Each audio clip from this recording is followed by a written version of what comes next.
అక్షర బ్రహ్మ యోగము.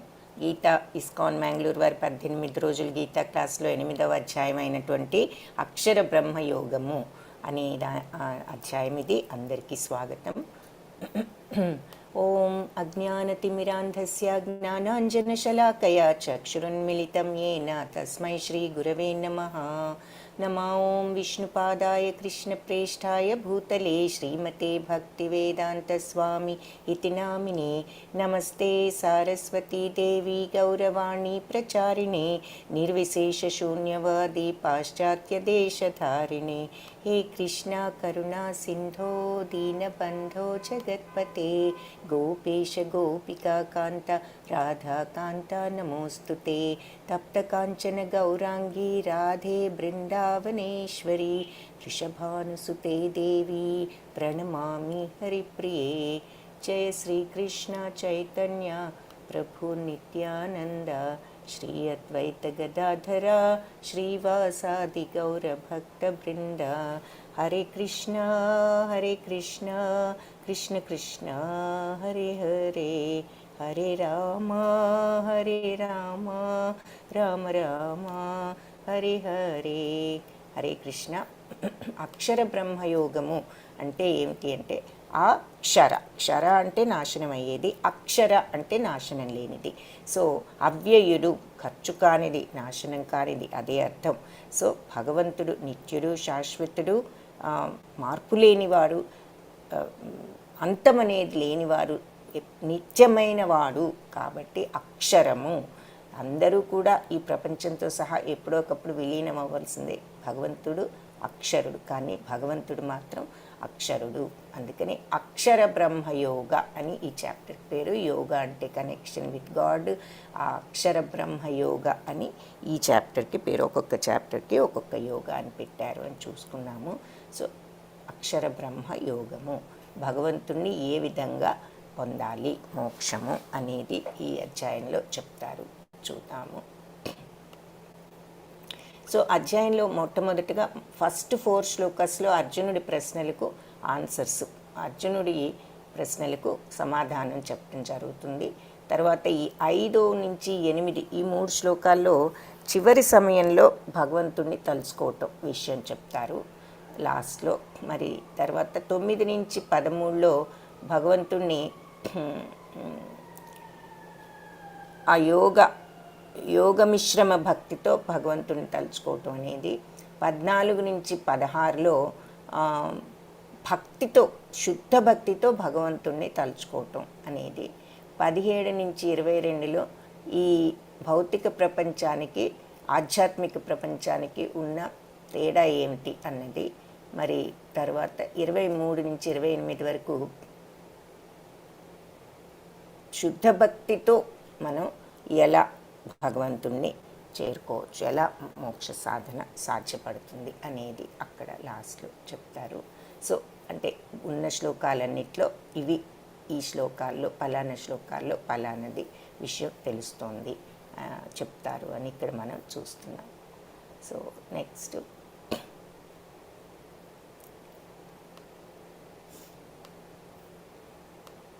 సో భగవంతుణ్ణి లాస్ట్లో మనం తలుచుకోవటం అది కూడా చెప్తారు. సో ప్రారంభించి చూద్దాం. మొట్టమొదటిగా అర్జున ఉవాచ. భగవత్ప్రాప్తి, అటైనింగ్ ద సుప్రీం అని ఇంగ్లీష్లో అంటున్నారు, తెలుగులో భగవత్ప్రాప్తి అక్షర బ్రహ్మయోగం. అర్జున ఉవాచ కిం తద్బ్రహ్మ కిం అధ్యాత్మం కిం కర్మ పురుషోత్తమ అధిభూతం చ కిం ప్రోక్తం అధిదైవం కిముచ్యతే. ఓ ప్రభు పురుషోత్తమ, బ్రహ్మం అంటే ఏమిటి, ఆత్మ అంటే ఏమిటి, కిం తద్ బ్రహ్మ, బ్రహ్మం అంటే ఏమిటి, ఆధ్యాత్మం అంటే ఏమిటి, కర్మ అంటే ఏమిటి, ఆధ్యాత్మం అంటే ఆత్మ అంటే ఏమిటి, కర్మ అంటే ఏమిటి, పురుషోత్తమ అని అడుగుతున్నాడు భగవంతుని. పురుషోత్తమ అని సంబోధిస్తూ ఇంకా ఏమడుగుతున్నాడు, అధిభూతం అంటే ఏమిటి, అధిభూతం అంటే ఏమిటో చెప్పు, అధిభూతం అంటే చ కిం ఏమిటో ప్రోక్తం చెప్పు, అధిదైవం కిం ఉచ్యతే. సో అధిదైవం అంటే ఏమిటో కూడా నాకు చెప్పు అని చెప్తున్నాడు. సో ఎన్ని ప్రశ్నలు అడిగాడు ఇక్కడ. బ్రహ్మం అంటే ఏమిటి 1, ఆధ్యాత్మం అంటే ఏమిటి 2, కామ్యకర్మలు అంటే ఏమిటి 3, అధిభూతం అంటే ఏమిటి 4, అధిదైవం అంటే ఏమిటి 5 ప్రశ్నలు అర్జునుడు అడగటం జరిగింది. ఇంకా అడుగుతున్నాడు ఏమని, అధియజ్ఞ కథం కోత్ర దేహేస్మిన్ మధుసూదన ప్రయాణకాలే చ కథం జ్ఞేయోసి నియతాత్మభిః. సో అధియజ్ఞం అంటే కూడా ఏమిటి, ఈ దేహేస్మిన్ మధుసూదన, ఈ దేహంలో మధుసూదన, మధు అనేటటువంటి రాక్షసుని సంహరించారు కాబట్టి మధుసూదన అనే పేరు వచ్చింది. మధుసూదన శ్రీకృష్ణుడికి దేహేస్మిన్, ఈ దేహంలో ఎలా ఉంటాడు ఈ యజ్ఞప్రభు. యజ్ఞప్రభు అంటే ఏమిటి, అది 6వ ప్రశ్న. ఈ దేహంలో అతను ఎలా ఉంటాడు ఈ యజ్ఞప్రభు అనేది 7వ ప్రశ్న. ఇంకా ప్రయాణకాలేచ కథం అంటే, ప్రయాణకాలేచ అంటే అంతిమ సమయంలో జ్ఞేయోసి నియతాత్మభి అంటే జ్ఞానంతో ఉన్నవాళ్ళు నియతాత్ములు నిన్ను ఎలా తెలుసుకుంటారు. నియతాత్ములు అంటే ఈ ఆత్మ దర్శనం ఉన్నవాళ్ళు, లేదంటే అజ్ఞానం ఉన్నవాళ్ళు, భక్తిలో ఉన్నటువంటి వాళ్ళు నిన్ను ఏ విధంగా తెలుసుకుంటారు అని అడుగుతున్నారు. సో ఈ మొదట 5 అడిగాడు, ఈ తర్వాత 2వ శ్లోకంలో 6 యజ్ఞప్రభువేమిటి, అతను ఏ విధంగా ఈ శరీరంలో ఉంటాడు, 7, 8 భక్తి సేవలో ఉన్నవాళ్ళు లాస్ట్ ప్రయాణ కాలేజ అంతిమ సమయంలో నిన్ను ఎలా తెలుసుకుంటారు అని ఈ 7 ప్రశ్నలు కూడా 8 ప్రశ్నలు కూడా అడగటం జరిగింది. 5, 3, 7. సో దానికి భగవంతుడు సమాధానం చెప్తున్నారు. ఏమిటో ఇక్కడ చూద్దాము. శ్రీ భగవానువాచ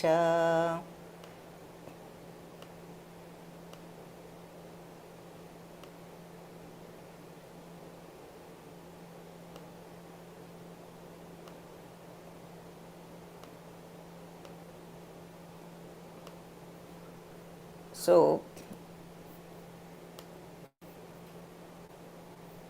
అక్షరం బ్రహ్మ పరమం స్వభావో అధ్యాత్మం ఉచ్యతే భూతభావోద్భవాకరో విసర్గ కర్మ సంజ్ఞితః. సో అక్షరం బ్రహ్మ పరం అంటే నాశనం లేనివాడైన ఈ దివ్యుడైనటువంటి అతను బ్రహ్మ, నాశనరహితుడు, సర్వోత్తముడు, పరమం అయినటువంటి జీవుడు బ్రహ్మ అనబడతాడు. స్వభావో ఆధ్యాత్మం ఉచ్యతే. సో ఆత్మ యొక్క నిత్య స్వభావమే ఆధ్యాత్మము. తర్వాత ఆధ్యాత్మ అంటే నిత్య స్వభావమే ఆధ్యాత్మ అని చెప్తారు. ఆత్మ యొక్క నిత్య స్వభావం. భూతభావోద్భవో కరో అంటే భూత అంటే జీవరాశులన్నీ కూడా వాటి యొక్క ఉద్భవానికి, పుట్టుకకు, ఉనికికి కూడా విసర్గ కర్మ సంజ్ఞిత, ఉనికికి కారణమైనటువంటి పనులన్నీ కూడా కర్మలు సకామ కర్మలు అని అంటారు అని చెప్తున్నారు. సో నాశనరహితుడు, సర్వోత్తముడు అయిన జీవుడు బ్రహ్మ అనబడతాడు. ఆత్మ యొక్క నిత్య స్వభావంనే ఆధ్యాత్మం అని చెప్తారు. సమస్త జీవుల ఉత్పత్తికి, ఉనికికి కారణమైన పనులు అంటే మంచి పనులు అని అంటారు, సకామ కర్మలు అంటారు అని చెప్తున్నారు. అంటే మరి ఈ జీవుల యొక్క ఉత్పత్తికి, మరి మనం చేసేటటువంటి పనుల వల్ల మనకి జన్మ అనేది సంభవిస్తుంది. కాబట్టి దానినే వాటిని కర్మలు అని అంటారు అని చెప్తున్నారనమాట. సో ఇక్కడ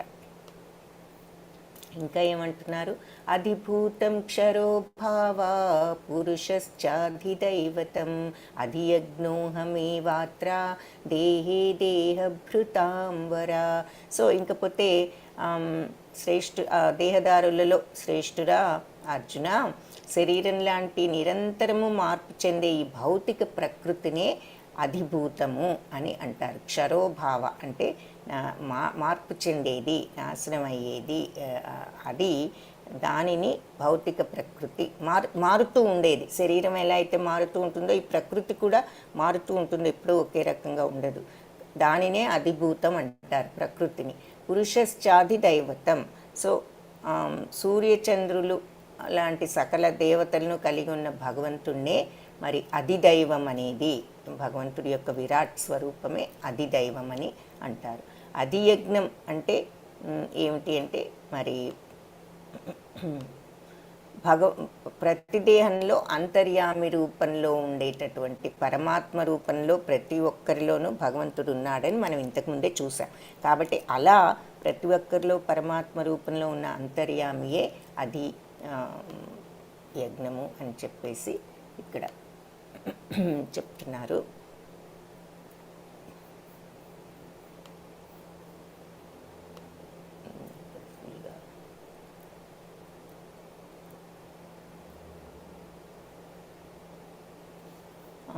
సో సకల దేవతలను కూడి ఉండే విశ్వరూపమే అధిదైవము. దేహదారుల హృదయాలలో పరమాత్మ రూపంలో ఉండే దేవదేవుడినైన నేనే అధియజ్ఞుడను, యజ్ఞ ప్రభువును.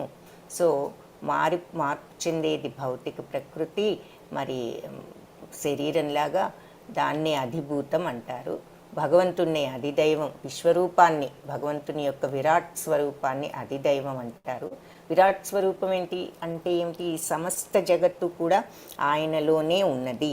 అంతా కలిపిన ఆ విశ్వరూపం, ఆ విరాట్ స్వరూపం 10th చాప్టర్లో విశ్వరూప సందర్శనం చూస్తాం. 11th చాప్టర్లో చాలా అద్భుతంగా వర్ణిస్తారు. ఆ ప్రార్థనలు అవి కూడా చాలా బాగుంటాయి. సో ఆ విరాట్ స్వరూపం, ఆ విశ్వరూపమే అధిదైవం అని చెప్తున్నారు. దేహదారుల హృదయాల్లో పరమాత్మ రూపంలో ఉన్నటువంటి భగవంతుడే అధియజ్ఞుడు అని కూడా చెప్తున్నారు. సో ఇక్కడ ఒకసారి అర్జునుడి ప్రశ్నలు అన్నీ చూద్దాము, దానికి సమాధానాలు ఏమిటో కూడా మళ్ళీ ఒకసారి ఇచ్చారు. ఒకసారి అన్నీ కూడా మనం రివ్యూ చేయవచ్చు. అయితే ఈ లోపల ఒక విషయం చూద్దాము.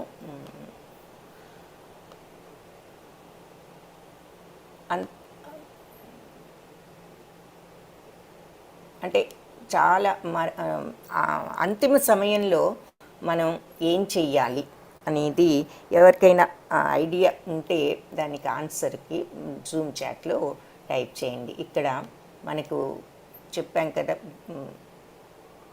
భగవంతుణ్ణి తలుచుకోవటం ఇలాంటివి కొన్ని ఏ శ్లోకాల్లో చెప్పారు. సో ఎవరైనా అంతిమ సమయంలో మనం ఏం చెయ్యాలి అనేది తెలిస్తే జూమ్ చాట్లో టైప్ చేయండి. ఈలోపు ఇది చూద్దాము. ఈ ఆన్సర్స్ ఇంకోసారి ప్రశ్నలు చూద్దాం. సో ఏమడిగాడు? బ్రహ్మం అంటే ఏమిటి అంటే నాశనరహితము దివ్యము అగు జీవుడు. ఆధ్యాత్మము అంటే జీవుడి యొక్క నిత్య స్వభావం అంటే ఆత్మ. మరి అంటే ఆ ఆత్మ యొక్క దివ్యత్వం అది బ్రహ్మం. ఎందుకు? సచ్చితానంద స్వరూపానికి అంశ కాబట్టి. హరే కృష్ణ. ఒక్క నిమిషం.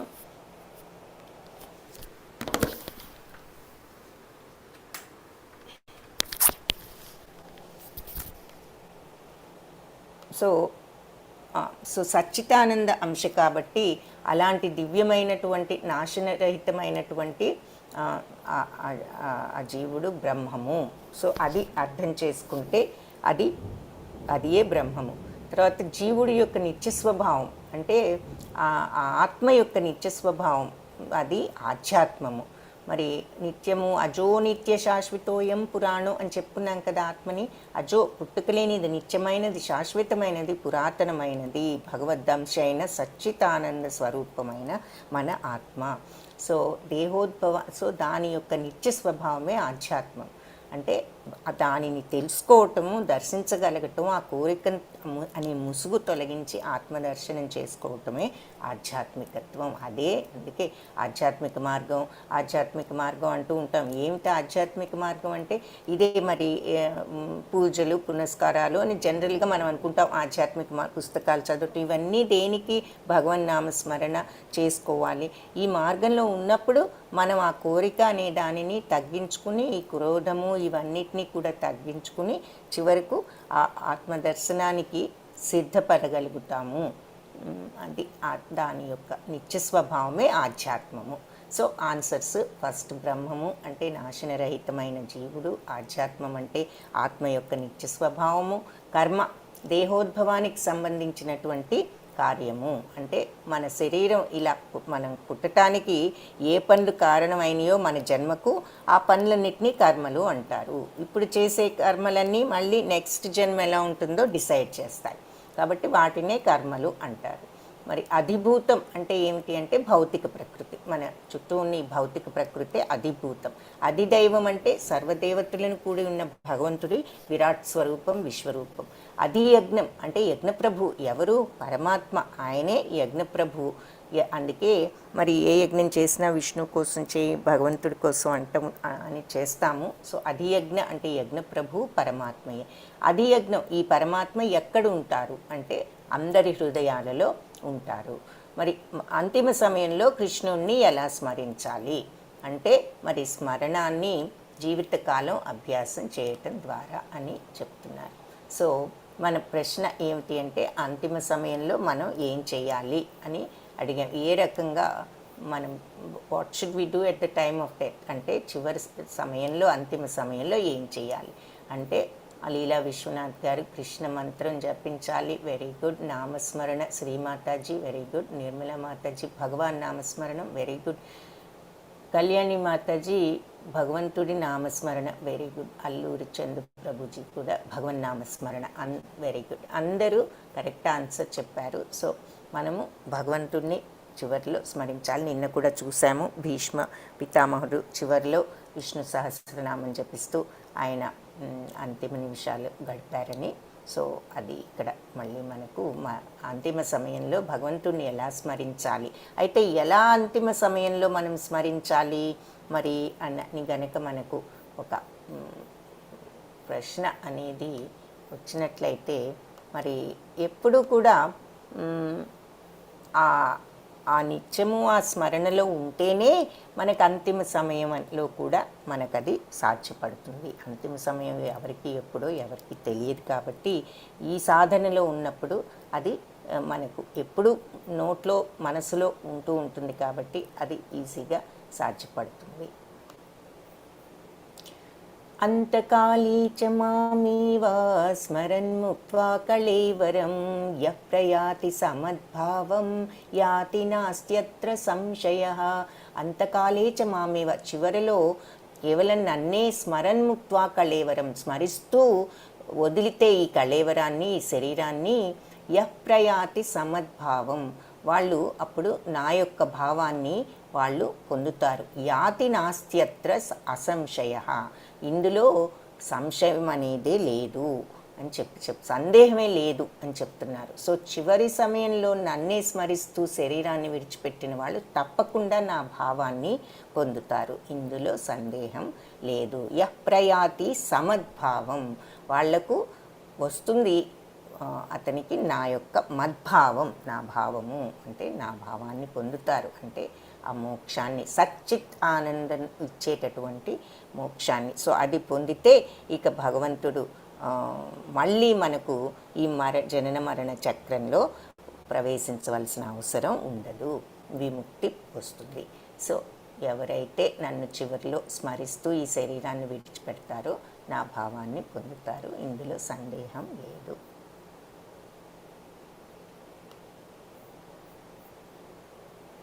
సో సో మరణ సమయంలో ఈ భావన అనే దాని విషయం మనకు ఈ విషయంలో కొంచెం ఒక ఎగ్జాంపుల్ చెప్తున్నారు. ఎవరికైనా ఈ ఇక్కడ మనకు కొన్ని యుధిష్ఠిర మహారాజు వాళ్ళు అరణ్యవాసంలో ఉన్నప్పుడు కొన్ని ప్రశ్నలు వీళ్ళు దాహం అయితే వీళ్ళంతా వెళ్ళి ఏదో చెరువు దగ్గర యక్షుడు వేసిన ప్రశ్నలు సమాధానం చెప్పలేక వాళ్ళందరూ పడిపోతే చివరికి ధర్మరాజు వెళ్ళి ఆ యక్షుడు వేసిన ప్రశ్నలన్నిటికీ కరెక్ట్ సమాధానాలు చెప్తాడు. సో వాటిల్లో ఎవరికైనా ఆ ప్రశ్నలు సమాధానాలు తెలిస్తే హ్యాండ్ రేస్ చేయొచ్చు, లేదంటే టైప్ చేయగలిగితే టైప్ చేయొచ్చు. చూద్దాము. ఆ తర్వాత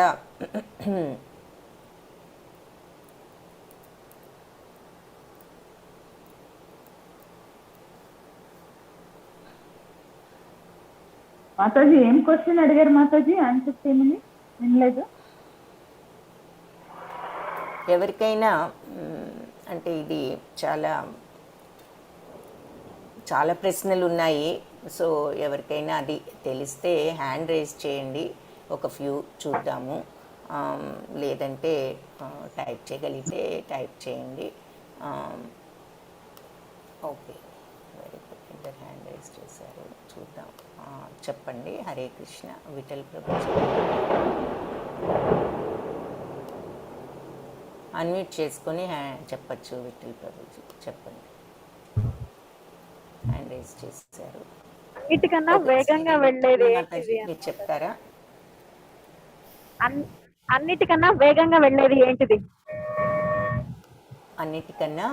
మాతాజీ, మనస్సు. మనస్సు వేగంగా వెళ్ళగల మనస్సు. వెరీ గుడ్, అదొక ప్రశ్న.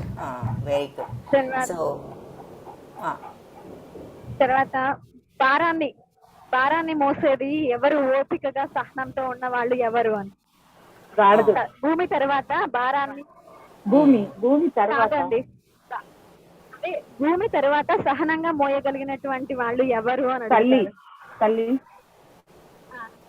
తల్లిది ఏంటిది? అదే మన అంటే గర్భము అన్ని అన్నారు. కష్ట సుఖాలు బరువునా? ఓకే, హరే కృష్ణ. సో కొన్ని yeah, okay Mataji, Hare Krishna. Very good. Vithal Prabhuji మీరు హ్యాండ్ రైజ్ చేశారు, మీరు చెప్తారా?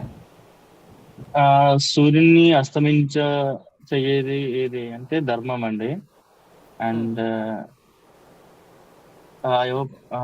I'm audible right? Yes, you are audible. Okay. దేని వలన మాతును పొందును అదొక రెండు యక్ష ప్రశ్నలలో, దానికి ధర్మరాజు తపస్సు అని చెప్తాడు. అండ్ మానవునికి సహాయపడేది ఏది అంటే మనకి ఏది రాదు, ఓన్లీ మన ధైర్యం ఒక్కటే మనతో వస్తుంది అని చెప్తానండి. అదొక క్వశ్చన్.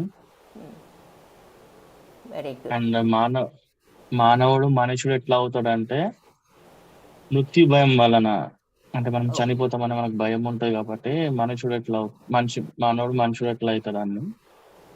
అండ్ భూమి కంటే భారమైనది ఏదంటే ఆల్రెడీ చెప్పినారు ఆన్సర్, తల్లి రుణం అనేది. అండ్ ఆకాశం కంటే పొడవైనది ఉన్నతైనది అంటే తండ్రి, అంటే there is no endless love, తండ్రిది.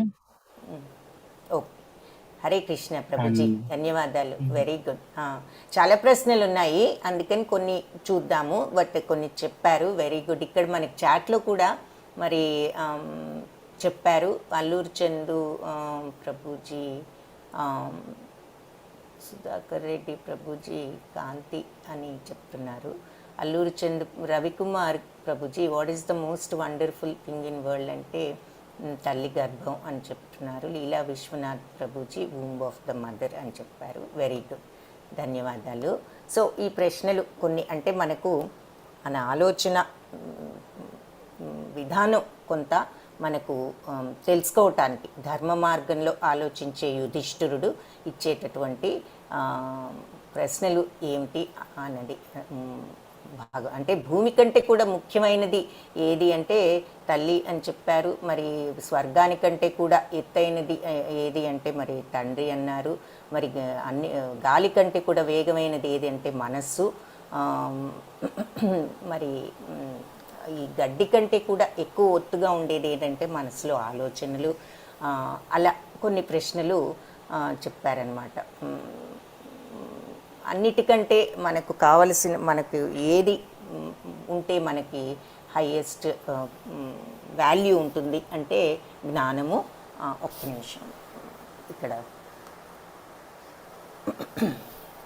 ఒక్క నిమిషం.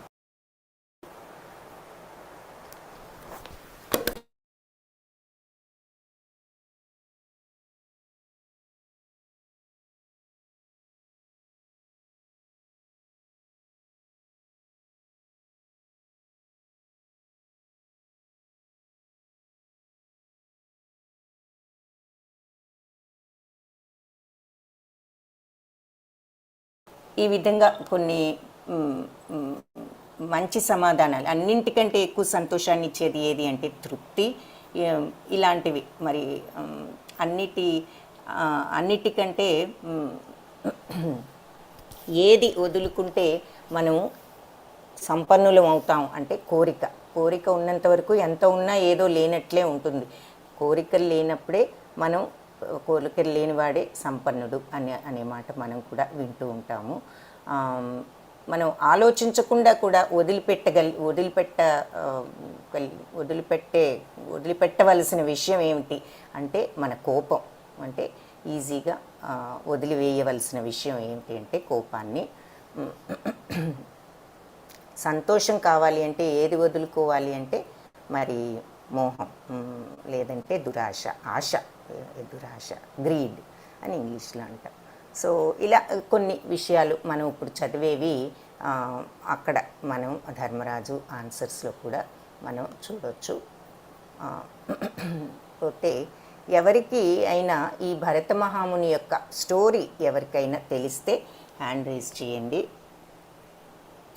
ఈ చిత్రంలో ఇక్కడ భరత మహాముని స్టోరీ ఒకటి, అంటే అంతకాలే చ మామేవ, ఇది ముఖ్య శ్లోకం. స్మరణ్ముక్త్వా కళేవరం యః ప్రయాతి సమద్భావం యాతి నాస్త్యత్. అంటే చివరిలో నన్ను స్మరిస్తూ శరీరాన్ని వదిలేవాళ్ళు తప్పకుండా నా భావాన్ని పొందుతారు అని చెప్తున్నారు.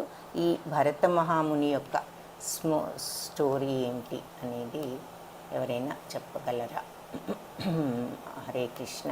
అల్లూర్ చంద్ ప్రభుజీ.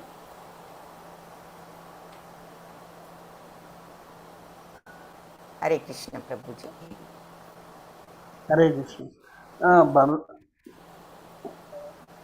భరత మహాముని ఒకప్పుడు మన భారతదేశం మొత్తాన్ని పరిపాలించిన మహారాజు. ఆయన తపస్సు చేసుకోవడానికి అని చెప్పేసి రాజ్యాన్ని త్యజించి తపస్సు చేసుకోవడానికి అని చెప్పేసి అడవికి వెళ్ళినప్పుడు అక్కడ ఒక గర్భంతో ఉన్న లేడీని ఒక పులియో సింహమో ఏదో తరుముతూ ఉంటే ఆ లేడీ అప్పుడే ప్రసవేదానికి ఇదయ్యి ఒక బిడ్డను, అదే ఒక జింక పిల్లని ప్రసవిస్తుంది.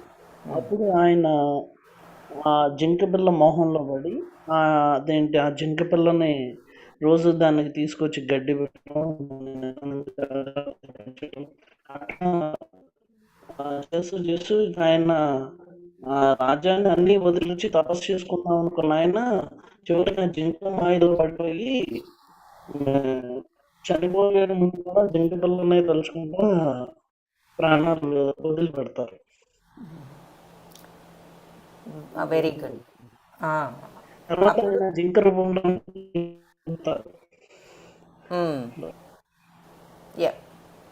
మళ్ళీ జింక రూపంలో జన్మించడం జరుగుతుంది. వెరీ గుడ్ ప్రభుజీ, ధన్యవాదాలు. సో ఇక్కడ మనకు మరి ఆ విషయం ఇక్కడ చివరిలో ఏ థాట్స్ ఉంటే ఆ థాట్స్తోనే మనము భగవంతుడి థాట్స్ ఉంటే తప్పనిసరిగా భగవంతుడిని పొందుతాము. ఇక్కడ లాస్ట్లో ఈ శ్లోకాలో చెప్తారు, యం యం వాపి స్మరన్ భావం త్యజత్యంతే కళేవరం తం తమేవైతి కౌంతేయ సదా తద్భావ భావితః. సో కౌంతేయ చివరి సమయంలో త్యజత్యంతే కళేవరం శరీరాన్ని వదిలే టైంలో ఏ స్మరణలు ఉంటాయో, ఏ ఆలోచనలు భావాలు ఉంటాయో తమేవైతి కౌంతేయ, వాటికి సరిపడా భావాలకు సరిపడా స్థితిని పొందుతారు. సదా తద్భావ భావితః, వాళ్లకు ఆ భావాలకు తగిన స్థితినే పొందుతారు. సో మనిషి శరీరాన్ని త్యజించేటప్పుడు ఏ రకమైన భావాలతో ఉంటాడో ఆ భావాలకు తగినట్లుగా మళ్ళీ ఆ స్థితినే పొందుతాడు. అంటే అటువంటి స్థితి శరీరం కానివ్వండి ఏదైనా కానివ్వండి మైండ్లో ఉన్న ఆలోచనలు బట్టే నెక్స్ట్ స్థితి వస్తుంది అని చెప్తూ ఈ భరత మహాముని స్టోరీని ఇక్కడ ఉదాహరణగా చెప్తున్నారనమాట. ఏమని, ఈ భరత మహాముని ఇప్పుడు మన అల్లూర్ చంద్ ప్రభుజీ గారు చెప్పినట్లు మరి రాజ్యాన్ని వాటిని కూడా వదిలి మరి అడవికి వెళ్ళి తపస్సులు ఈ యజ్ఞాలు చేసుకుని మోక్షాన్ని తెచ్చుకోవాలని వెళ్తారు. వెళ్ళి ఆయన ఆల్మోస్ట్ మోక్ష సాధనకు దగ్గరలో వచ్చేటంతటి సాధన చేశారు. ఆ సమయంలో ఇలా ఈ పులి ద్వారా తరం వడిని జింక ప్రసవించినటువంటి చిన్న లేడి పిల్లని చూసి తీసుకువచ్చి దానికి కొంత సేవ చేస్తారు. కాకపోతే అది ఒక బాధ్యతగా అంతటితో వదలకుండా దాని మీద విపరీతమైన మక్కువను పెంచుకుని అది ఒకరోజు ఎక్కడికో వెళ్తే తిరిగి రాలేదని దాన్ని వెతుక్కుంటూ వెళ్ళి ఆయన ఒక లోయలో పడిపోయి ప్రాణాలు వదలటం జరిగింది. అప్పుడు లాస్ట్లో మరి ఈ జింక గురించే ఆయన మనస్సంతా నిండి ఉన్నది కాబట్టి నెక్స్ట్ జన్మలో ఆయనకు మరి ఆ జింకలాగా జన్మించడం జరిగింది. అయితే ఆయన పూర్వజన్మ పుణ్యం వల్ల ఆయనకు అంతా కూడా గుర్తుండి ఆయన ఇలాగే మునులు ఆశ్రమాల్లో వాళ్ళు యజ్ఞాలు చేసుకుంటూ ప్రసాదాలు పెట్టినప్పుడు అక్కడ ఉన్న ఆ యజ్ఞం తాలూకు ఆకులు అవి తింటూ ఆ జీవితాన్ని గడిపి ఆ తర్వాత మళ్ళీ జడభరతుడు అనే ఇంకొక జన్మను పొంది ఆ జన్మలో ఆయన మోక్షం సాధించటం జరిగిందనమాట. సో ఇదంతా మనం ఎందుకు చెప్తున్నాం అంటే భాగవతంలో స్టోరీ ఇది. మరి మనకి చివరి నిమిషంలో ఇది కూడా ఇంపార్టెంట్ శ్లోకాన్ని యం యం వాపి స్మరన్ భావం త్యజత్యంతే కళేవరం తం తమే వైతి కౌంతేయ సదా తద్భావ భావిత. సో చివరిలో శరీరాన్ని వదిలేటప్పుడు ఏ భావాలు ఉంటాయో దానికి అనుగుణమైనటువంటి స్థితి వస్తుంది. అలాగే అంతకుముందు శ్లోకం అంతకాలే చ మామేవ స్మరన్ముక్త్వా కళేవరం యః ప్రయాతి సమద్భావం యాతి నాస్త్యత్ర సంశయ. అంతకాలే చ మామేవ స్మరన్ముక్త్వా కళేవరం, చివరి నిమిషంలో నన్నే స్మరిస్తూ కళేవరాన్ని శరీరాన్ని ఎవరైతే ముక్త్వ వదులుతారో యః ప్రయాతి సమద్భావం వాళ్లకు నా భావం తప్పకుండా పొందుతారు. యాతి నాస్తి అత్ర అసంశయ, ఇందులో ఏమి కూడా వేరే సందేహం అనేది లేదు అని చెప్పి చెప్తున్నారు. సో చాలా కరెక్టే కాదు, ఏదైనా భగవంతుడు చెప్పిందంతా కరెక్టే, కానీ ఇక్కడ క్లియర్గా చెప్తున్నారనమాట చివరిలో. అలాగే ఏ భావాలు ఉంటే దానికి తగిన స్థితి వస్తుంది అని చెప్తున్నారు. తస్మాత్ సర్వేషు కాలేషు మామనుస్మరయుధ్య చ మయ్యర్పిత మనోబుద్ధి మామే వైశ్యస్య సంశయం. కాబట్టి సర్వకాలాల్లోనూ నన్ను స్మరిస్తూ యుద్ధం చెయ్యి. నాకు మనస్సును మయ్యర్పిత మనోబుద్ధి, నాకు అర్పించు మనస్సును బుద్ధిని. మామే వైశ్యస్య అసంశయం, నన్నే నువ్వు తప్పకుండా చేరుకుంటావు, ఇందులో సంశయం లేదు, సందేహం లేదు. ఎలా ఉంటే చేరుకుంటావు సందేహం లేకుండా? తస్మాత్, కాబట్టి సర్వేషు కాలేషు అన్ని కాలాల్లోనూ మామనుస్మర, నన్ను స్మరించి యుద్ధం చెయ్యి. అర్జునుడు అక్కడ యుద్ధం చేయను అని చెప్తున్నాడు కాబట్టి అర్జునుడికి ఆ మాట యాడ్ చేశారు. నన్ను అన్ని టైమ్స్లోనూ నన్ను స్మరిస్తూ నువ్వు యుద్ధం చెయ్యి. మయ్యర్ అంటే అర్జునుడికేమో యుద్ధము. మనం తీసుకోవాల్సిన డీపర్ మీనింగ్ ఏమిటంటే మన యొక్క యుద్ధం, మన యొక్క పోరాటం, నిత్య జీవితంలో మనం పడే ఈ స్ట్రగుల్స్ అన్నీ కూడా మనము భగవంతుణ్ణి స్మరిస్తూ మనం ఎదుర్కోవాలి అని చెప్తున్నారు. సో నీ యొక్క కర్తవ్యమైన యుద్ధాన్ని చెయ్యి నన్ను స్మరిస్తూ సర్వకాలాల్లోనూ అని చెప్పి చెప్తున్నారనమాట. సో ఇంకా ఏం చెప్తున్నారు? మయ్యర్పిత మనోబుద్ధి, నాకు మనస్సును బుద్ధిని అర్పించితే మరి నువ్వు తప్పనిసరిగా నిస్సంశయంగా నన్ను చేరుకుంటావు అని చెప్పి చెప్తున్నారు. సో భగవంతుణ్ణి చేరుకోవాలి అంటే ఏం చెయ్యాలి అనేది మనకు ఇక్కడ కూడా క్లియర్గానే తెలుస్తుంది. సో భగవంతుణ్ణి what will be the result of remembering anything else then Krishna అంటే చూసాం ఏం జరుగుతుంది. మనకి ఏ ఆలోచనలు ఉంటే ఆ స్థితే వస్తుంది. భగవంతుడి ఆలోచనలు ఉంటే భగవంతుడినే మనము పొందగలుగుతాము, మోక్షాన్ని సాధించగలుగుతాము అని చెప్పి చెప్తున్నారు. సో ఉదాహరణగా భరత మహాముని కథను చూసాం. ఎవరికైనా అజామిలుడి యొక్క కథ ఎవరికైనా తెలిస్తే చెప్పగలుగుతారా? చెప్పగలిగితే ఎవరైనా హ్యాండ్ రేస్ చేయండి. అజామిలుడి యొక్క కథ ఏమిటి?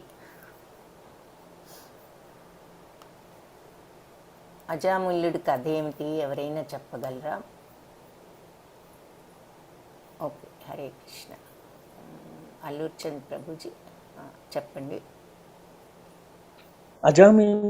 అజామిలుడు అనే ఒక ఆయన బ్రాహ్మణుడు. ఆ బ్రాహ్మణుడు ఎంతో వేదం చదువుకున్నాడు, అంత భక్తి శ్రద్ధలతో రోజువారీ దైనందిక కార్యక్రమాలు అన్నీ చేస్తూ ఉండేవాడు. అయితే ఒకరోజు ఆయన తండ్రి గారు వెళ్ళి దర్బలు కోసుకురమ్మని చెప్పేసి అడవికి పంపిస్తారు.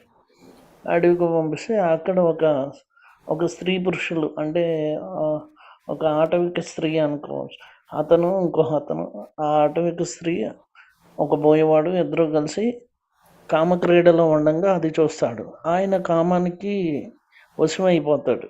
తర్వాత మళ్ళీ ఆ స్త్రీతో ఆ స్త్రీతోనే ఈయన జీవనం కొనసాగిస్తా ఇంట్లో వాళ్ళందరినీ వదిలేసి భార్య పిల్లల్ని తల్లిదండ్రుల్ని ఎవరిని పట్టించుకోకుండా ఆ స్త్రీతోనే జీవనం గడుపుతా ఆ, కొంతకాలం జరుగుతూ ఉంటుంది. అట్లాగే ఆయన ఆవు మాంసం తింటాడు, మద్యం తాగుతాడు.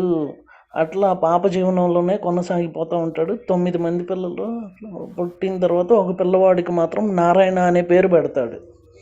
వాళ్ళ కోసం దొంగతనాలు కూడా చేస్తాడు ఆయన. దొంగతనాలు కూడా చేసి పోషిస్తాడు. అట్లా చేసిన తర్వాత కొన్ని రోజులు పెద్దవాళ్ళు అయిపోయిన తర్వాత ఆ అమ్మాయి చనిపోతుంది. ఈయన కూడా ఇక చివరిలో చనిపోయే టైంలో భయం వేసి ఆ యమభటులను చూడంగానే భయం వేసి నారాయణ అని పిలుస్తాడు. కొడుకుని పిలుస్తాడు. ఆ, నా దేవుణ్ణి కాదు, ఆయన తలుచుకుంది నారాయణ అని తన కొడుకుని పిలుస్తాడు. అప్పుడు నారాయణ విష్ణు బాధకులు వస్తారు, అంటే విష్ణు స్వామి వారి దగ్గర ఉన్న భటులు వస్తారు. వచ్చి "ఏ, నీకు తీసుకెళ్ళాల్సింది మేము" అంటే అట్లా అనుకుని వాళ్ళు వెళ్ళిపోతారు. వెళ్ళిపోయిన తర్వాత అసలు ఏంటి ఈ యమ భటులకి, ఏంటి అసలు ఇప్పుడు ఏం కర్తవ్యం ఏంటి అని చెప్పేసి యముడితో మాట్లాడితే కొంచెం బ్రేక్ అవుతున్నారు అదే ప్రభుజీ. నారాయణ ఇప్పుడు వినిపిస్తోంది. మ్, సార్. వినిపిస్తుంది. నారాయణ అంటే విష్ణువు. మీరు వెళ్ళమాకండి అని చెప్తారు. తర్వాత మళ్ళీ ఈయన కొన్ని రోజులు తపస్సు చేసుకుని మోక్షాన్ని పొందుతారు. అదే అజామిలుడు. Very good. Hare Krishna Prabhuji, very good. So ఇది కూడా Mataji very very good Prabhuji. Hare Krishna, ధన్యవాదాలు ప్రభుజీ, వినిపించింది. సో ఆ అజాములుడి స్టోరీ ఇక్కడ ప్రభుజీ అల్లూరి చంద్ ప్రభుజీ చెప్పినట్లు ఇక్కడ ఈ బ్రాహ్మణ కుటుంబంలో జన్మిస్తాడు. అయితే ఈ అడవిలో ఎప్పుడో ఇట్లా ఈ స్త్రీని చూస్తూ ఆవిడ మీద మోహంతో మొత్తానికి ఆవిడను తీసుకుని వచ్చి భార్యను కూడా, భార్య వెళ్ళిపోతుంది, తల్లిదండ్రులు వద్దన్న వినకుండా ఈ రకంగా మరి పిల్లలు చాలామంది పుడతారు. వాళ్ళందరినీ పోషించడానికి రకరకాల పనులు చేయవలసి వస్తుంది. ఈ భార్య కోరికలు తీర్చడానికి చేయకూడని పనులు కూడా చేస్తూ ఉంటాడు. చివరిలో ఆఖరి కొడుకు నారాయణ అని పేరు పెట్టడం వల్ల, ఆఖరి సమయంలో నారాయణ అని పిలవటం వలన మరి యమభటులు వస్తారు, ఇటు విష్ణు భట్టులు వైకుంఠం నుంచి కూడా రావటం జరుగుతుంది. సో ఏం చేయాలి అంటే అప్పుడు ఆయన యొక్క ఆ చివరి నామస్మరణ దీంతో ఆయనకు ఆ ముక్తి అనేది వచ్చింది. కాకపోతే తర్వాత కొన్ని రోజులు మారి ఆయన ఆ భగవంతుడిని తలుచుకుంటూ ఉన్న తర్వాత విష్ణులోక సారూప్యం పొందారనమాట. సో ఆయన అదంతా కూడా చూడగలిగి అప్పటి నుంచి కొన్ని రోజు తర్వాత భగవద్ధ్యానంలో ఉంటూ ఆ చివరకు ఆ సారూప్య భగవంతుడిని చేరుకోగలిగాడు. అది కూడా ఒక స్టోరీ భాగవతంలో. అంటే లాస్ట్ మినిట్లో భగవంతుడిని తలుచుకుంటే మనకు వచ్చేటటువంటి బెనిఫిట్ ఏమిటి అని అంటే భగవంతుడిని పొందగలుగుతాము అని చెప్తున్నారు ఈ స్టోరీలో. సో భగవంతుడు ఏం చెప్తున్నారంటే తస్మాత్ సర్వేషు కాలేషు నన్ను స్మరిస్తూ యుద్ధం చెయ్యి. అంటే మీ లైఫ్లో మీరు చేయవలసిన పనులు చేస్తూనే ఉండండి, కానీ నన్ను స్మరిస్తూ అంటే ఎప్పుడూ మనం జపం చేస్తూనే ఉండాలని కాదు. మనస్సులో భగవంతుణ్ణి మనం ఇది వెరీ సింపుల్ థింగ్. మనం ఒక్క నిమిషం ఆలోచిస్తే ఇప్పుడు ఏ వస్తువునైనా ఏ విషయాన్నైనా ఆలోచించిన కొద్దికి మనకి దాని మీద థాట్స్ పెట్టి అలాగూ ఇలాగూ అని ఆలోచిస్తున్నప్పుడు అదే మన బుర్ర నిండా ఉంటుంది. ఆటోమేటిక్గా మన బుర్ర అంతా నిండిపోయి ఉంటుంది. ఏదైనా తీసుకోండి, ఒక వస్తువు అయినా తీసుకోండి, ఒక టీవీ షో తీసుకోండి, ఒక మూవీ తీసుకోండి, మీకు ఇష్టమైనది ఏదైనా దాని గురించి ఆలోచిస్తున్న కొద్దికి దాని మీద ఇంట్రెస్ట్, చూడాలని, దాని గురించి తెలుసుకోవాలని ఇవన్నీ మనకి ఎక్కువ అవుతూ ఉంటాయి. కాబట్టి అదే ఆసక్తిని మనం భగవంతుడి మీద పెట్టాలి అంటే భగవంతుడిని తలుచుకుంటూ ఉండాలంటే స్మరిస్తూ ఉండాలి. ఆ స్మరణతోనే మనకు భగవంతుడి మీద ఆ ఆసక్తి, ఆ ప్రేమ, ఆ భక్తి డెవలప్ అవుతాయి. కాబట్టి స్మరించేటప్పుడు స్మరిస్తున్నా ఎప్పుడూ ఆ భక్తి అనేది అలా డెవలప్ అయినప్పుడు మనకు ఇప్పుడు సినిమాల మీద ఇంట్రెస్ట్ ఉన్నది. ఎందుకంటే మనం ఆలోచిస్తూ ఉంటాం, వెళ్తే బాగుంటుంది, ఆ పాటలు బాగుంటాయి, లేకపోతే ఈ సినరీస్ బాగుంటాయి అనేటటువంటి ఒక జనరల్ పర్టిక్యులర్ మూవీ మీద కొన్నిసార్లు ఉన్న జనరల్గా మూవీస్ మీద ఆ ఇంట్రెస్ట్ వస్తుంది. ఎందుకు ఏదైనా సరే మంచి మూవీ అంటే చూడాలి, ఎందుకు మనకు ఆ మూవీ చూస్తాం వల్ల వచ్చే ఆనందం బాగుంటుంది, ఇవన్నీ మనకు తెలుసు కాబట్టి, ఎందుకు ఎప్పుడు వాటిల్లో నిమగ్నమై ఉన్నాం కాబట్టి. అలాగే భగవంతుడిలో ఉన్న ఆనందం కూడా మనం ఈ ప్రాక్టీస్లో ఉన్నప్పుడు మూవీ చూస్తున్నప్పుడే ఆనందం ఇంట్రెస్ట్ కాదు, మూవీ చూడకపోయినా ఆ మూవీ మీద మనకి ఎలా అయితే మూవీస్ మీద ఎలా అయితే ఇంట్రెస్ట్ ఉంటుందో అలాగే భగవంతుడి మీద కూడా మనం స్మరిస్తున్నప్పుడే కాదు ఎల్లప్పుడూ భగవంతుడి మీద ఆ ఇంట్రెస్ట్ ఉండటమే భక్తి భావము. మనం సింపుల్ ఎగ్జాంపుల్తో చెప్పుకోవాలి అంటే. కాబట్టి తస్మాత్ సర్వేషు కాలేషు, కాబట్టి అన్ని కాలాల్లోనూ మామనుస్మర, నన్ను స్మరించు అంటే ఎప్పుడూ జపం చేస్తూ కూర్చోమని కాదు, మనకు పనులు ఉంటాయి, అది భగవంతుడు కూడా చెప్తారు, మీ పనులు మీరు చేసుకోవాలి అని చెప్పేసి. కాబట్టే నీ కర్తవ్యమైన యుద్ధాన్ని నన్ను స్మరిస్తూ చెయ్యి, నన్ను స్మరిస్తూ చేయి అంటే జపం చేస్తూ యుద్ధం చేయమని కాదు, అక్కడ మనస్సులో భగవంతుడి మీద ఆ భక్తిభావాన్ని ప్రతిష్ఠించుకొని ఉంటూ ఏ పన్నైనా చెయ్యాలి అని అక్కడ అర్థం అన్నమాట. సో మనం గనక సినిమా చూడకపోయినా ఆ సినిమా మీద మనకు మనసులో ఎలా ఉంటుందో ఇంట్రెస్ట్, ఎవరికైతే ఇప్పుడు మూవీస్ ఉన్నాయి, మూవీస్ చూడాలి అనే ఇంట్రెస్ట్ మూవీ చూసేటప్పుడే కాదు ఎప్పుడు ఉంటుంది కదా ఆసక్తి, ఏదైనా వస్తువు మీద ఇంట్రెస్ట్ ఉన్నప్పుడు అది ఎప్పుడు ఉంటుందిగా మనసులో. మరి ఉదాహరణకు ప్రేమ, మన తల్లిదండ్రుల మీద వాళ్ళకి ఏదైనా సేవ చేసేటప్పుడే కాదు కదా ఎప్పుడు వాళ్ళ మీద ప్రేమ ఉంటుంది. అలాగే భగవంతుడి మీద కూడా మనం స్మరిస్తూ ఆ భక్తిభావాన్ని డెవలప్ చేసుకుని ఎప్పుడు కూడా ఆ భావం మనసులో ఉండేటట్లుగా చేసుకోగలిగితే మనస్సు బుద్ధి నన్ను నాకు అర్పించిన వాళ్లకు మామే వైశ్యస్య అసంశయం, తప్పనిసరిగా నన్ను పొందుతారు అని చెప్తున్నారు. ఎవరైతే మనోబుద్ధులను నాకు అర్పిస్తారో వాళ్ళు తప్పనిసరిగా నన్ను పొందుతారు. కాబట్టి నిరంతరం నన్నే స్మరిస్తూ నువ్వు నీ కర్తవ్యమైన యుద్ధం చెయ్యి. మనందరికీ ఏమిటి మెసేజ్, మీ కర్తవ్యాలని, మీ డ్యూటీల్ని మీరు భగవంతుడిని మనసులో ఉంచుకుని చెయ్యండి అని చెప్తున్నారు. వెరీ ఇంపార్టెంట్ శ్లోక. అభ్యాసయోగయుక్తేన చేతసా నాన్యగామినా పరమం పురుషం దివ్యం యాతి పార్థానుచింతయన్.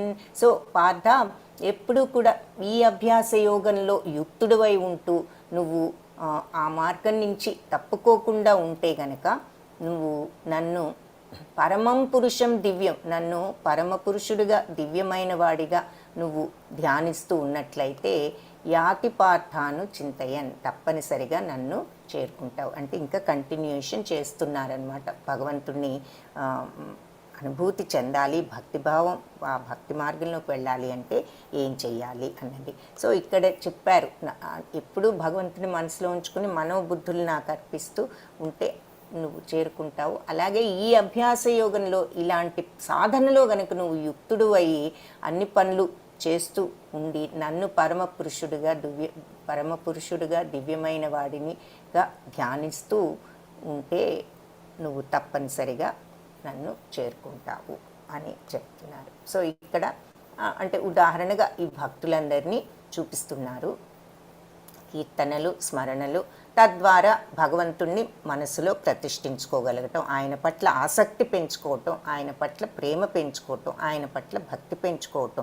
దాన్ని ఏ రకంగా చూపిస్తామంటే అందరిలో భగవంతుణ్ణి చూడగలగాలి, ఏ పని చేసినా భగవత్ ప్రీత్యర్థం అనుకుని చేసేటటువంటి భావాన్ని పెంపొందించుకోవాలి. ఆయన ప్రీత్యర్థం చేస్తున్నాను, ఆయనకు అర్పించి చేస్తున్నాను, కృష్ణార్పణం అనుకుని చేయాలి. దానం ఇచ్చేటప్పుడు కూడా అని మనం వింటూ ఉంటాం. అలాగే దానమే కాదు, ఏ పని ఇచ్చినా, ఏ పని అయినా సరే కృష్ణార్పణం, భగవదర్పణం అనుకుని చేయటం మనం డెవలప్ చేసుకో. ఆ సాధన ప్రాక్టీస్ ట్రై చేయాలన్నమాట. చిన్న పని నుంచి we have to be in that path.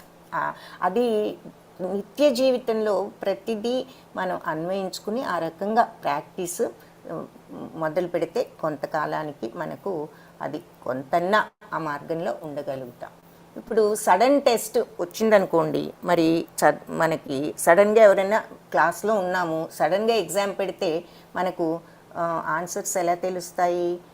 ఎప్పుడు ఆ సడన్ పరీక్షకు ఎప్పుడు ప్రిపేర్ అవ్వాలి అంటే దాని యొక్క సిలబస్ ఏమిటి అని అనుకుంటే ఇప్పుడు ప్రిపేర్ అవ్వాలి. అంటే ఏ రోజు పాఠం ఆ రోజు చదవాలి, అప్పుడే మనము రెడీగా ఉంటాం ఈ సడన్ టెస్ట్కి. ఎలా ప్రిపేర్ అవ్వాలి అంటే అలాగే మనం కూడా ఈ సడన్ టెస్ట్ ఏమిటి అంటే మన అంతిమ సమయం ఏదో ఎవరికి తెలియదు, ఎప్పుడో వస్తుంది. కాబట్టి దానికి మనం ఎలా ప్రిపేర్ అవ్వాలి అంటే మరి రోజు చదువుకుంటే మనకు ఈ సడన్ టెస్ట్ ఎలా అయితే బాగా రాయగలుగుతామో తప్పులు లేకుండా, అలాగే మనం అంతిమ సమయం ఏదో తెలియదు కాబట్టి రోజు మనం భగవంతుని జపించటం, భగవద్గీత చదవటం, భక్తుల సాంగత్యం, సేవ చేయటం, ఈ పనులన్నీ చేస్తూ ఉంటే అప్పుడు మనకు ఎప్పుడైనా సరే ఆ సమయం మనం దానికి సిద్ధంగా ఉన్నవాళ్ళం అవుతాము. సో సేవ అంటే మరి అందరిలోనూ భగవంతుడు ఉన్నాడు కాబట్టి మరి ప్రతి ఒక్కరిని మనం గౌరవించటం, మనకు చేతనైన సేవ చేయటం, భగవత్ సేవ చేయటం, అది భగవంతుడి సేవ, ఆయనను పూజించటం. ఇండైరెక్ట్గా ఎవరికి సేవ చేసినా భగవంతుడి సేవ అనుకుని ఇవన్నీ భగవద్గీత చదవటం, ఈ సత్సంగం, జపం ఇవన్నీ కూడా చేస్తూ మనం సిద్ధంగా ఉంటాము. ఫలితం అలా ఉన్నప్పుడు ఫలితం ఏమిటి అంటే అలా ఉండగలిగితే ఆ మార్గంలో మోక్ష సాధన వస్తుంది, సాధ్యపడుతుంది అని చెప్తున్నారు. సో భగవంతుణ్ణి ఎలా స్మరించాలి అనేది ఒకటి ఇక్కడ చెప్తున్నారు. కవిం పురాణం అనుశాసితారం అనోరణీయం సమనుస్మరేద్యః సర్వస్య ధాతారమచింత్య రూపం ఆదిత్యవర్ణం తమస పరస్తాత్. సో కవిం పురాణం అనుశాసితారం అనోరణీయం సమనుస్మరేద్యః అంటే సర్వస్య ధాతారం అచింత్య రూపం. సో సర్వము తెలిసిన వాడిగాను, అతి ప్రాచీనుడుగాను, కవిం అంటే అన్నీ తెలిసినవాడు, విదుడు అన్నీ తెలిసినవాడు, పురాతనం అతి ప్రాచీనుడు, అనుశాసితారం అంటే అందరినీ నియంత్రించగలిగేవాడు. మరి భగవంతుడే ఈ ప్లానెట్స్ని అన్నిటినీ కూడా కరెక్ట్గా మెయింటైన్ చేస్తున్నారు, అలా నియంత్రించేవాడు. అనోరణీయం అంటే అణువు కంటే కూడా సూక్ష్మమైన వాడు. మరి అణువులో కూడా భగవంతుడున్నాడు కాబట్టి అణువు కంటే కూడా సూక్ష్మమైన వాడు. సమనుస్మరేద్య అలా అన్నిటినీ కూడా పోషించేవాడు. సర్వస్య ధాతారం అంటే అన్ని భౌతిక భావాలకు కూడా అతీతుడు. అచింత్య రూపం అంటే ఊహాతీతుడు, మనం ఊహించలేనటువంటి భగవంతుడు అంటే ఊహాతీతుడు. అచింత్య రూపం ఎల్లప్పుడూ రూప సహితుడిగా పరమ పురుషుణ్ణి ఆదిత్యవర్ణం అంటే సూర్యుడిలా ప్రకాశించేవాడు. ఈ భౌతిక స్వభావానికి అతీంద్రియంగా దివ్యమైన వాడు, తమస పరస్తాత్. సో అని చెప్తున్నారు. ఆ రకంగా భగవంతుణ్ణి మనం తెలుసుకోవాలి. ఎలాంటి వాడు అంటే భగవంతుడు సర్వం తెలిసినవాడు, అతి ప్రాచీనుడు, నియంత్రుడు, సూక్ష్మం కంటే సూక్ష్మమైన వాడు, అన్నింటినీ పోషించేవాడు, అన్ని భావనలకు అతీతుడు. మరి నేను నిర్గుణుడు అంటాం కదా, గుణాలు ఏమీ లేవు, ఆయన గుణాలకు అతీతుడు, సత్వరజస్తమో గుణాలకు అతీతుడు, ఊహాతీతుడు. ఎప్పుడు అలా భగవంతుడిని ధ్యానించాలి. అతను భగవంతుడు ఆదిత్యవర్ణుడు, సూర్యుడి లాంటి ప్రకాశం ఉండి ఈ భౌతిక స్వభావానికి ఆయన అతీంద్రియుడు అంటే he is above this materialistic nature. ప్రకృతి త్రిగుణాలు కానీ ఇంద్రియాలకు కానీ భగవంతుడు అతీతుడు, నిర్గుణుడు. భగవంతుణ్ణి ఎలా పొందాలి అని మళ్ళీ మనకు డౌట్ వస్తే ఇక్కడ చెప్తున్నారు. అనన్యచేత సతతం యో మాం స్మరతి నిత్యశః తస్యాహం సులభ పార్థ నిత్యయుక్తస్య యోగినః. సో ఇది కూడా ఇంపార్టెంట్ శ్లోక. యూజువల్లీ మనం చూసే శ్లోకాస్ అన్నీ కూడా ప్రభుపాద ఒక శ్లోకాస్ ఒక్కొక్క చాప్టర్లో అన్నీ ఇంపార్టెంటే. కానీ మనకి 18 డేస్లో మరి మనం ఈ చాప్టర్లో ఉన్న సారాంశం అంతా కూడా గ్రహించాలి అంటే మనకు టైం సరిపోదు. కాబట్టి ముఖ్యమైనవి ఈ చాప్టర్ సారాంశాన్ని మనకు ఇంకా బాగా క్షుణ్ణంగా తెలియజేసే శ్లోకాలు ఆయన ఒక 108 శ్లోకాలని చెప్పారు. అవి ప్రతి చాప్టర్లో కొన్ని, మొత్తం మీద 108 ఉన్నాయి. సో వాటిలో చాలా మనం ఈ క్లాసెస్లో చూస్తున్నాం. సో వాటిలో కూడా కొన్ని ఇంకా ఎక్కువ ఇంపార్టెంట్గా మనం గుర్తుంచుకోవాలంటే గుర్తుంచుకోవచ్చు.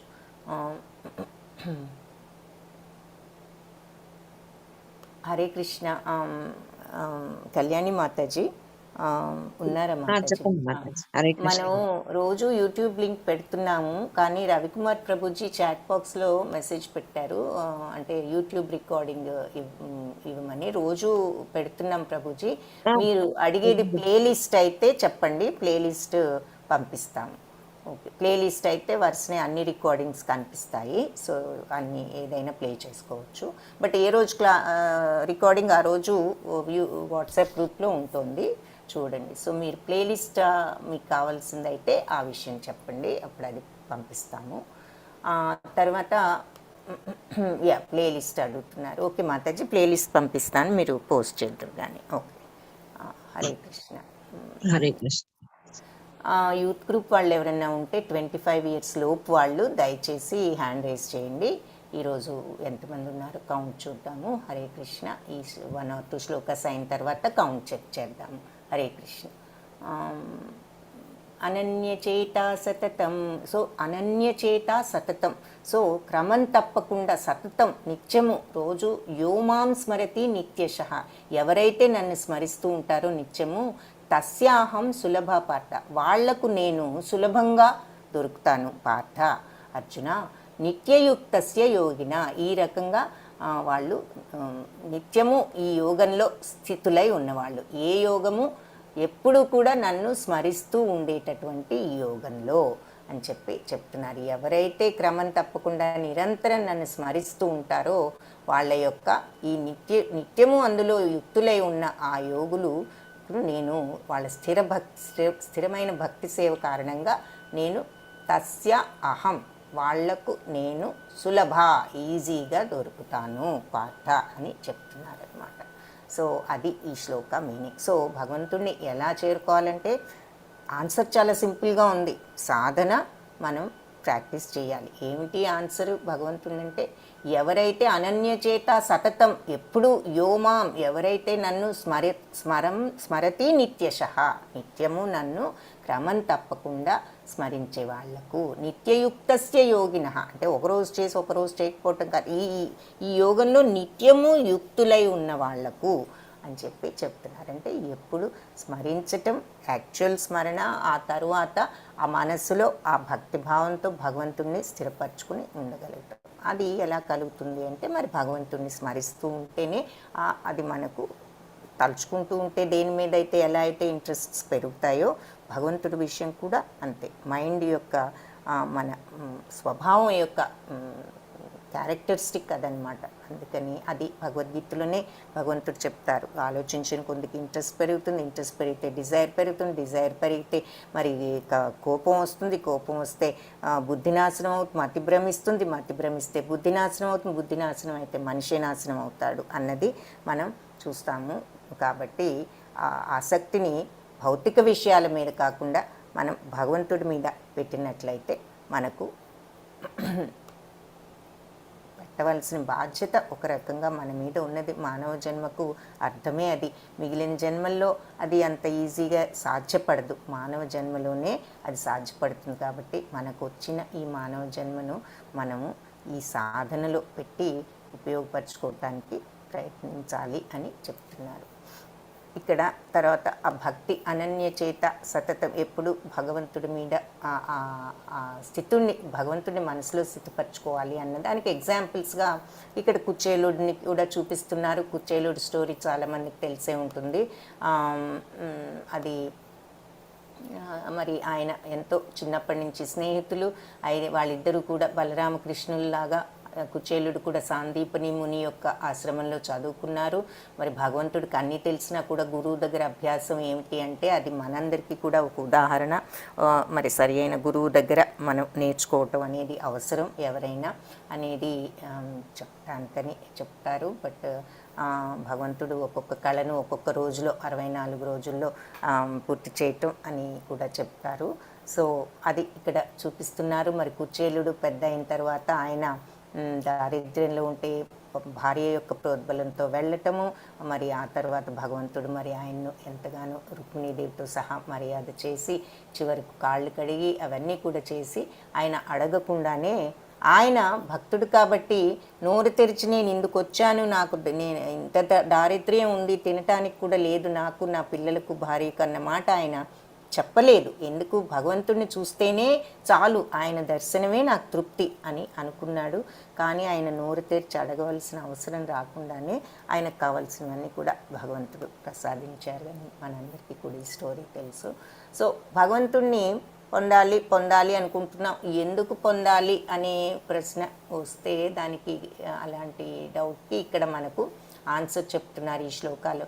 మాముపేత్యా పునర్జన్మ దుఃఖాలయం అశాశ్వతం నాప్నువంతి మహాత్మానా సంసిద్ధిం పరమాం గతా. సో ఎవరైనా ఆన్సర్స్ చెప్పగలిగితే భగవంతుని ఎందుకు పొందాలి అనే దానికి ఆన్సర్ టైప్ చేయొచ్చు చాట్ బాక్స్లో. సో ఇక్కడ హ్యాండ్స్ ఒక్కరు రేస్ చేశారా?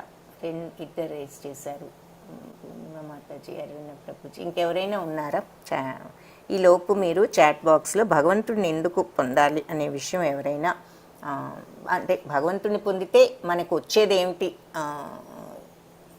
దేనికి భగవంతుడిని పొందటం కోసం మన ప్రయత్నం దేనికి అనే దానికి ఆన్సర్. ఓకే, ధన్యవాదాలు పూర్ణిమ మాతాజీ, అరవింద ప్రభుజీ, మీరు ఇద్దరే హ్యాండ్ రైజ్ చేశారు. సో ఓకే, ధన్యవాదాలు. Hare Krishna. Okay, so answers ఎవరైనా టైప్ చేస్తే చూద్దాము.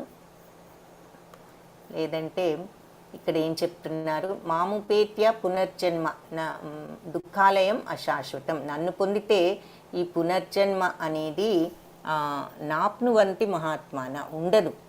దుఃఖాలయం అశాశ్వతమైనటువంటి ఈ దుఃఖాలయం నుంచి వాళ్ళు బయటపడతారు. సంసిద్ధిం పరమాంగత, వాళ్లకు పరమగతి సిద్ధిస్తుంది, లభిస్తుంది. పరమగతి అంటే మోక్షము, అంటే దుఃఖాలయం అయినటువంటి ఈ భౌతిక ప్రపంచాన్ని దుఃఖాలయం అని పిలుస్తున్నారు. మరి అంతే కదా, ఈ ప్రపంచంలోకి వచ్చిన తర్వాత పర్మనెంట్ సుఖం ఎవరికైనా ఉంటుందా? ఎప్పుడూ ఏదో ఒక ప్రాబ్లం మనకి ఉంటూనే ఉంటుంది. కాబట్టి దీనికి దుఃఖాలయం అనే మాటతో సంబోధిస్తున్నారు భగవంతుడే ఈ భౌతిక ప్రపంచాన్ని. ఎందుకు దుఃఖాలంటే మన కోరికలు ఉంటాయి, ఆ కోరికలు తీరకపోతే మనకి దుఃఖం వస్తూ ఉంటుంది. సో ఈ దుఃఖాలయం నుంచి బయటపడవచ్చు. సో భక్తితో యోగులుగా ఉన్న మహాత్ములు నన్ను పొందిన తర్వాత వాళ్ళు అత్యున్నత పరిపూర్ణతను పొందుతారు, సంసిద్ధిం పరమగతిని పొందుతారు. కాబట్టి దుఃఖాలతో నిండి ఉన్న ఈ ప్రపంచానికి ఎప్పుడూ తిరిగి రారు అని చెప్తున్నారు. సో మాముపేత్య, నన్ను పొందిన తర్వాత పునర్జన్మ అనేది ఈ మహాత్ములకు ఉండదు. ఈ అశాశ్వత దుఃఖాలయానికి వాళ్ళు రారు, వాళ్లకు పరమగతి సిద్ధిస్తుంది. ఎందుకు రారు అంటే వాళ్లకు మోక్షం వస్తుంది, పరమగతి సిద్ధిస్తుంది. ఆ బ్రహ్మభువనాల్లోక పునరావర్తినో అర్జున మాముపేత్యతు కౌంతేయ పునర్జన్మాన విద్యతే. మోక్షం పొందటానికని తుళ్ళూరు శాంతి శ్రీ మాతాజీ చెప్తున్నారు, నీరజాక్షి మాతాజీ కష్టాలు లేకుండా ఉండటానికి అని చెప్తున్నారు. ఆర్తో జిజ్ఞాసురు అర్థార్థి, కష్టాల్లో ఉన్న వాళ్ళు ప్రార్థిస్తారు నన్నని నిన్న చెప్పారు. సో కష్టాలు లేకుండా ఉండటానికి అంటే రెండవది, కష్టాలు అనేవి కూడా మన యొక్క ఆ కష్టాలు ఉన్నా కూడా భరించే శక్తిని భగవంతుడు ప్రసాదిస్తాడు. ఆ స్థితి కనుక వస్తే అప్పుడు దానిని సులభంగా దాటవచ్చు అది కూడా. సో ఇక్కడ ఆ బ్రహ్మభువనాల్లోక పునరావర్తినో అర్జున అంటే అన్ని అన్ని లోకాల్లోనూ ఇంక్లూడింగ్ బ్రహ్మలోకం దగ్గర నుంచి చివరి కింద లోకం వరకు పునరావర్తిన అర్జున, ఈ జనన మరణం అనేది జరుగుతూనే ఉంటుంది. మాముపేత్యతు కౌంతేయ, నన్ను పొందితే మాత్రం కౌంతేయ పునర్జన్మ నా విద్యతే, పునర్జన్మ అనేది ఉండదు అని చెప్తున్నారు. సో భౌతిక ప్రపంచంలో అత్యున్నత లోకం నుంచి అత్యల్పలోకం వరకు అన్నీ కూడా పునరావృతమయ్యే పుట్టుక మరియు మరణం జరిగే పునరావృతం అంటే ఏంటంటే మళ్ళీ తిరిగి వచ్చేది, అంటే జనన మరణ చక్రం జరుగుతుంది. జనన మరణం జరిగే కష్టప్రదేశాలే అన్ని లోకాల్లో కూడా ఉన్నది ఇది, ఈ ఈ ఈ పునరావృతం జనన మరణం అనేది. కానీ నా యొక్క నివాసానికి చేరుకున్న వాళ్ళు మళ్ళీ జన్మించరు అని చెప్పి భగవంతుడు చెప్తున్నారనమాట. సో అన్ని లోకాలు అంటే మనకిక్కడ గోలోక చార్ట్ అని ఒకటి ఉన్నది. ఆ గోలోక చార్ట్లో మనకి లోకాలు ఇవన్నీ కూడా కనిపిస్తాయి, చూపిస్తారు. ఒక్క నిమిషం, అది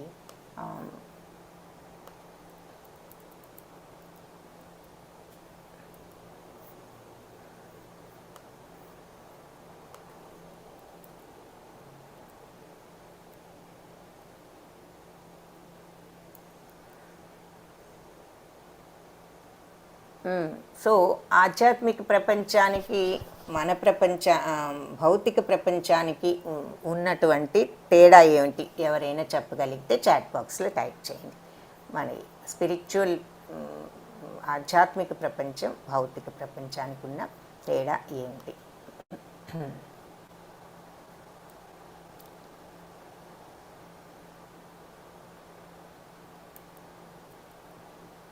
ఇది గోలోక చార్ట్, ఇది కూడా మీకు చూపిస్తాను. ఆధ్యాత్మిక ప్రపంచానికి మన ప్రపంచానికి ఉన్న తేడాలు ఏమిటి అన్నది ఒకసారి చూద్దాము. ఈ లోపల ఎవరైనా చెప్పగలిగితే చెప్పండి.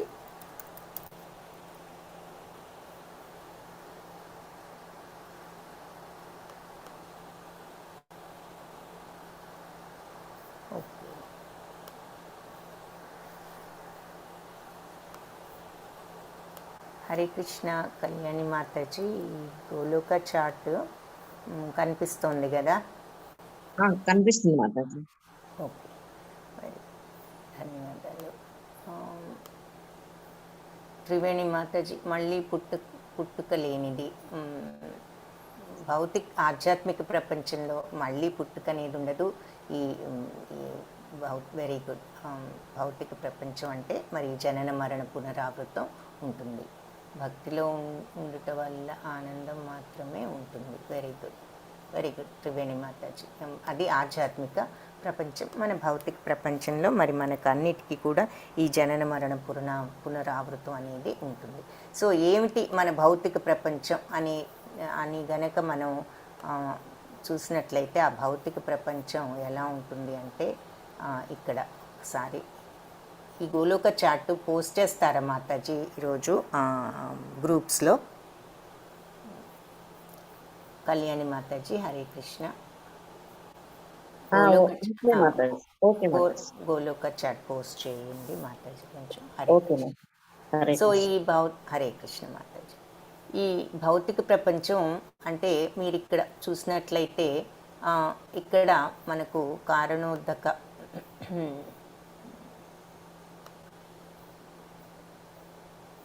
ఈ భౌతిక ప్రపంచం పైన మీకు ఇక్కడ కారణోదక సాయి విష్ణు అని విష్ణుమూర్తి యొక్క విస్తరణ, భగవంతుడి నుంచి వచ్చిన విష్ణుమూర్తి యొక్క విస్తరణ. ఈయన మరి ఈ సృష్టినంతా కూడా చేశారు. ఈ కారణోదక సాయి విష్ణు అని ఆయనకు పేరు.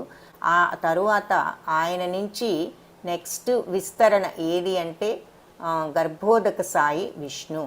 ఇది ఆయన ఈ గర్భోదక అనేటటువంటి సముద్రంలో ఉంటూ ఈ భౌతిక ప్రపంచాన్ని సృష్టించారు అని చెప్తారు. అయితే ఆయన భౌతిక ప్రపంచానికి బయట ఉన్నారు. ఈ భౌతిక ప్రపంచం ఆయన నాభి నుంచి వచ్చి, ఆయన నాభి నుంచి మొట్టమొదట బ్రహ్మ దేవుడు ఉద్భవించటం ఆయనది అన్నిటికంటే ఉన్న పైలోక 14 లోకాలు ఉన్నాయి. సో అన్నిటికీ ఈ బ్రహ్మదేవుడు ఈ గర్భోదక సాయి విష్ణు నాభి నుంచి బ్రహ్మదేవుడు ఉద్భవించడం జరిగింది. ఆ తర్వాత ఈ 14 లోకాలు కూడా వచ్చాయి. సో ఫస్ట్ లోకం బ్రహ్మలోకం, సత్యలోకం అని కూడా దాన్ని అంటారు. నెక్స్ట్ తపోలోకము, తర్వాత అంటే బ్రహ్మకుమారు 4 ఉండే లోకం, తర్వాత జనలోకం అంటే ప్రజాపతులందరూ ఉంటారు, మహర్లోకం వీళ్ళంతా కూడా ఉంటారు, తర్వాత సువర్లోకం అంటే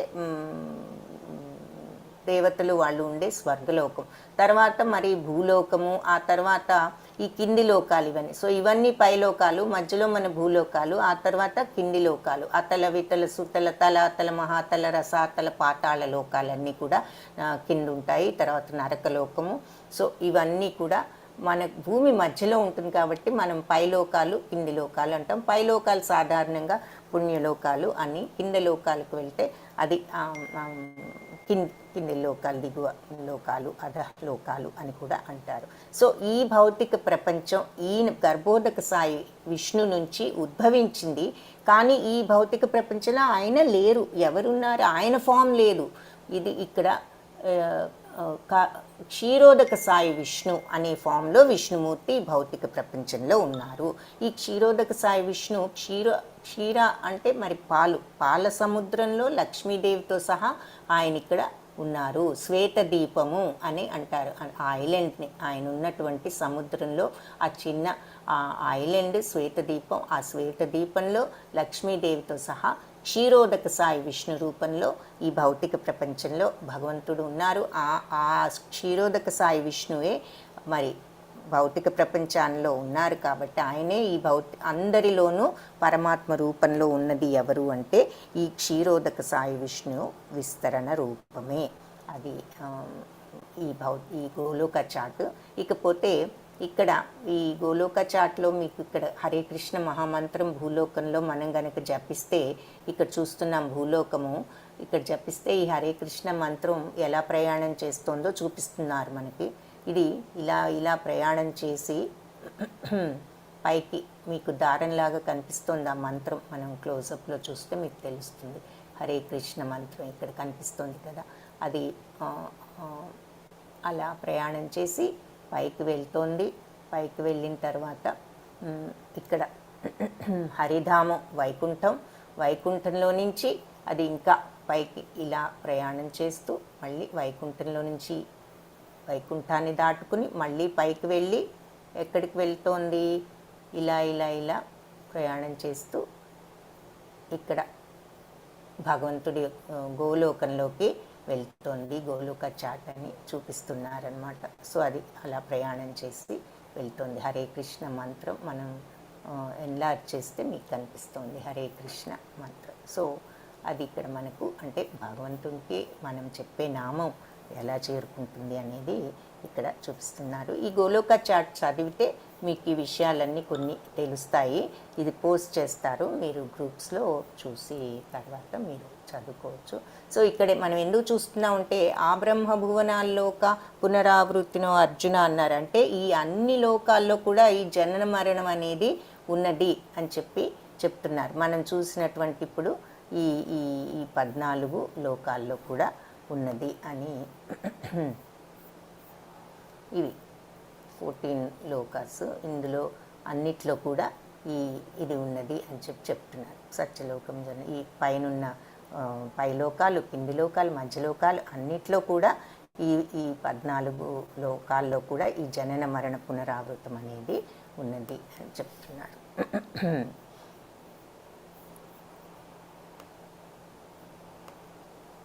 ఆ బ్రహ్మభువనాల్లోక పునరావర్తినో అర్జున మాముపేత్యతు కౌంతేయ పునర్జన్మ నా విద్యతే. నన్ను పొందితే మాత్రం కౌంతేయ మళ్ళీ పునర్జన్మ అనేది ఉండదు. అన్నిట్లోనూ ఇది ఉంది, ఈ జనన మరణం అనేది ఈ లోకాలన్నిట్లో. కానీ నన్ను పొందిన వాళ్లకు మళ్ళీ పునర్జన్మ అనేది లేదు, నా దగ్గరే ఉంటారు అని చెప్తున్నారు. భూతగ్రామ సయేవాయం భూత్వా ప్రలీయతే రాత్ర్యాగమే వశః పార్థ ప్రభవత్యహరాగమే. సో పార్థ, ఈ జీవులన్నీ కూడా పుట్టి బ్రహ్మకు రాత్రి అవటంతోనే ప్రకృతిలో విలీనమవుతాయి. బ్రహ్మకు రాత్రి అంటే మన రాత్రి కాదు. మనం చూసాం కదా బ్రహ్మదేవుడి యొక్క రోజు ఎంత పెద్దదో. ఆయన ఒక సెకండే ఆయనకు 1,00,000 సంవత్సరాలు. కాబట్టి ఆయన రాత్రి అంటే ఎంతో మనము మొన్న మ్యాప్లో చూసాం ఎన్నో సంవత్సరాలు ఉన్నాయి. సో పగలు పుట్టడం, మళ్ళీ ప్రకృతి విలీనం అవటం, ఇవన్నీ జరుగుతున్నాయి అని చెప్తున్నారు. సో బ్రహ్మ ఒక్కరోజు ఎంత అని అనుకుంటే కనుక కలియుగంలో 4,32,000 సంవత్సరాలు ఉన్నాయి.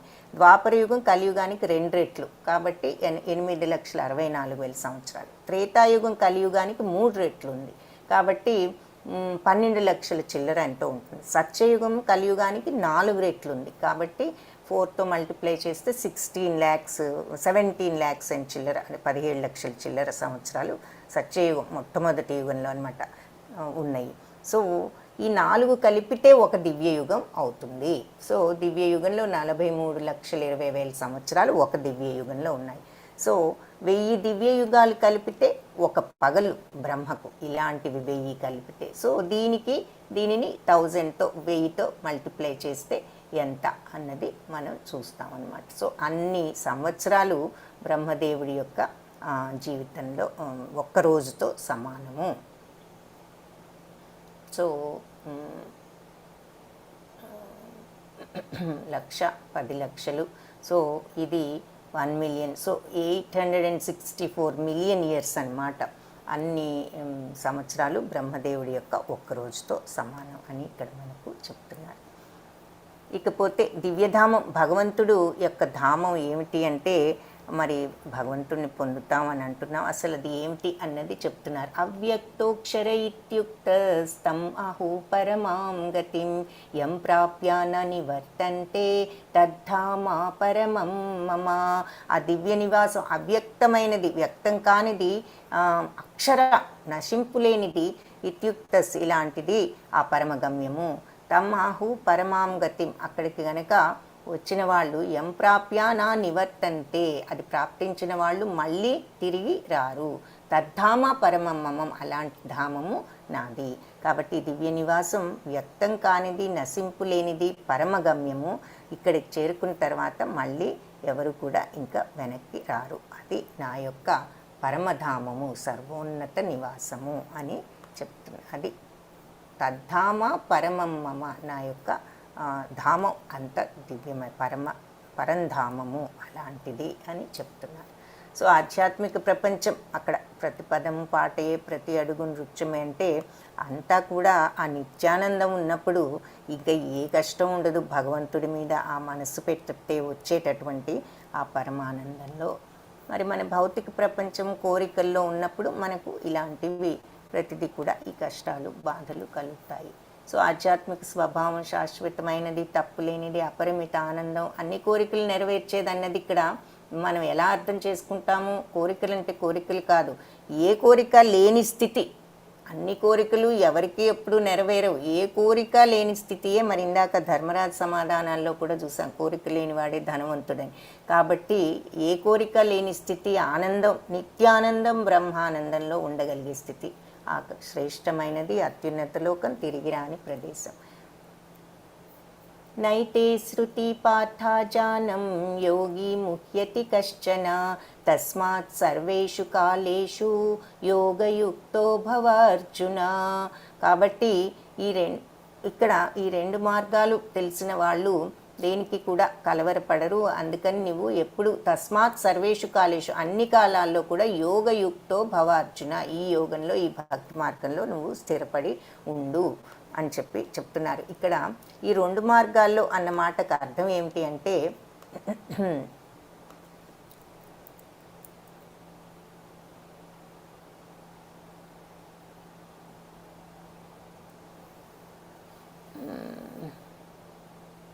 మీరు ఇది ప్రపంచం దుఃఖాలయమా సుఖాలయమా ఏమనుకుంటున్నారు అనేది కూడా చాట్ బాక్స్లో ఒక ఎక్సర్సైజ్ టైప్ చేయండి. ఆన్సర్స్ ఏమనుకుంటేది చూద్దాము.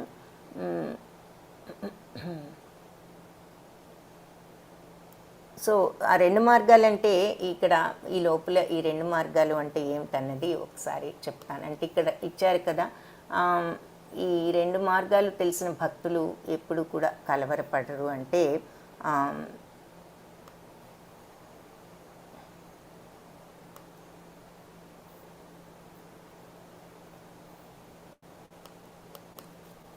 దుఃఖాలయమా సుఖాలయమా ఏమనుకుంటున్నారు అనేది మీరు మీ ఐడియా టైప్ చేయొచ్చు చాట్ బాక్స్లో.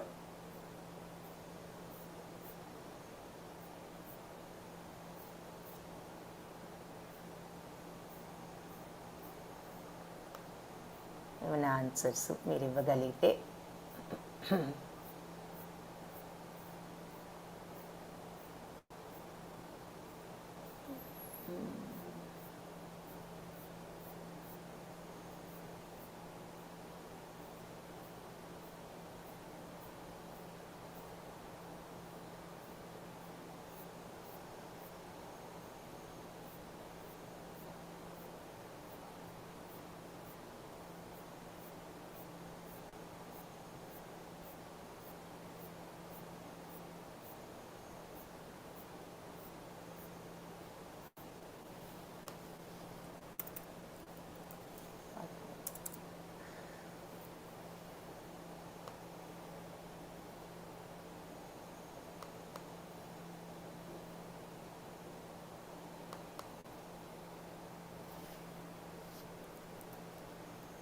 సో 2 ఆన్సర్స్ ఉన్నాయి, ఏమిటో చూద్దాము.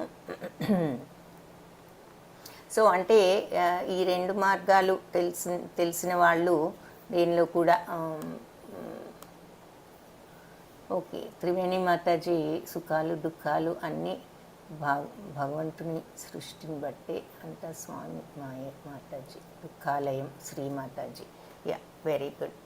2 ఆన్సర్స్ బాగున్నాయి. జనరల్గా అంటే మనం ఈ భౌతిక సంబంధం ప్రపంచంతో కనెక్షన్లో ఉంటాం కాబట్టి మనకి దుఃఖాలు సుఖాలు అనే ఫీలింగ్స్ మాత్రాస్పర్శాస్తు కౌంతే ఇవన్నీ ఇంద్రియాల వల్ల మనకు కలిగే భావాలు అని చెప్తూ ఉంటారు. సో మనం ఆ ఇంద్రియాలకు అతీతంగా మనస్సును కూడా అతీతంగా ఉంచుకోగలిగినప్పుడు మనం దేన్ని ఏది మనకు అంటదు, ద్వంద్వాలకు అతీతంగా వెళ్ళగలుగుతాం. అంతవరకు కూడా మరి ఈ దుఃఖాలన్నీ కూడా ఇది దుఃఖాలయంగానే ఉంటుంది. So correct, very good. So ఇక్కడ మరి మనం ఈ విషయాన్ని చూసాం. ఈ 2 మార్గాలు తెలిసిన భక్తులు ఎప్పుడు కలవరపడరు, కాబట్టి నువ్వు ఎప్పుడు ఈ భక్తి యోగంలో స్థిరపడి ఉండు అని చెప్తున్నారు. ఆ 2 మార్గాలు అంటే ఇక్కడ అంటే ఈ శుక్లపక్షం మరి ఇలాంటివి అంటారు, కృష్ణపక్షం అని చెప్పేసి ఆ ముందు శ్లోకాల్లో చెప్తారు. వేదాల్లో చెప్పిన దాని ప్రకారం శుక్ల కృష్ణ పక్షాలనే 2 మార్గాలు ఉన్నాయి. శుక్ల మార్గంలో మరణించిన వాళ్ళు మళ్ళీ రారు, కానీ కృష్ణపక్షంలో మరణించే వాళ్ళు అంటే మళ్ళీ వెనక్కి పునరావృతం, మళ్ళీ జన్మ అనేది వాళ్ళకు వస్తుంది అని చెప్తారు. కానీ నువ్వు ఈ 2 మార్గాలు తెలిసినా కూడా నువ్వు భక్తులు ఎప్పుడు కూడా దీనికి భయపడరు, మోహాన్ని చెందరు. ఎందుకు? భక్తి మార్గంలో ఉంటే తప్పనిసరిగా భగవంతుడిని పొందుతారు. నువ్వు ఏ సమయంలో ఎప్పుడైనా సమయాలను బట్టి కాదు, నీకు ఆ భక్తి ఉన్నప్పుడు ఏ సమయంలో వెళ్ళినా భగవంతుడిని చేరుకోగలుగుతారు. కాబట్టి నువ్వు ఈ భక్తిలో స్థిరపడు అని చెప్తున్నారు అర్జునుడికి. ఇంకపోతే లాస్ట్ శ్లోక, ఇది కూడా వెరీ ఇంపార్టెంట్ శ్లోక. వేదేషు యజ్ఞేషు తపస్సు చైవ దానేషు యత్పుణ్యఫలం ప్రదిష్టం అత్యేతి తత్సర్వమిదం విదిత్వా యోగి పరం స్థానముపైతి చాద్యం. సో భక్తి సేవ యొక్క మార్గాన్ని వేదేషు యజ్ఞేషు తపస్సు చైవ, ఈ వేదాలు యజ్ఞాలు తపస్సులు మరియు దానేషు యత్పుణ్యఫలం ప్రతిష్టం, మరియు దానాల కంటే కూడా అత్యేతి తత్సర్వమిదం విదిత్య, వాటన్నిటికంటే కూడా ఇది ఇంకా గొప్పది, ఉన్నతమైనది.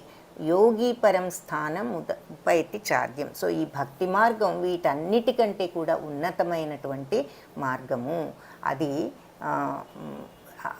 ఆ మార్గంలో ఉన్నవాళ్ళు పుణ్యఫలాల ఈ అన్ని పుణ్యఫలాల కంటే అది ఎక్కువ ఉన్నతమైన మార్గము. సో ఆ మార్గంలో ఉన్నవాళ్ళు ఈ పుణ్యాన్ని అన్నిటినీ పొందుతారు, చివరికి నిత్యమైనటువంటి పరంధామాన్ని చేరుకుంటారు అని చెప్తున్నారు. యోగి పరం స్థానం ఉపైతి చాద్యం, వాళ్లకు ఈ యోగంలో ఉన్న వాళ్లకు ఆ పరంధామం, ఆ స్థానం వాళ్లకు వస్తుంది, చేరుతారు. కాబట్టి వేద పఠనం, యజ్ఞాలు, తపస్సులు, దానాలు వీటన్నిటికీ వచ్చే పుణ్యం కంటే కూడా ఈ భక్తిలో ఉన్నప్పుడు ఇంకా ఎక్కువ ఫలితము, భగవంతుడి ధామాన్ని చేరటము. ఈ పుణ్యాలన్నిటితో పాటు భగవద్ధామం కూడా వాళ్లకు లభిస్తుంది అని చెప్తున్నారు. అది లాస్ట్ శ్లోక. హరే కృష్ణ. సో అంతటితో ఈ అధ్యాయం మనం స్టాప్ చేద్దాం. కొన్ని ఎక్కువ విషయాలు ఈ అధ్యాయంలో చూసాము. వాంఛాకల్పతరుభ్యశ్చ కృపా సింధుభ్య ఏవ చ పతితానాం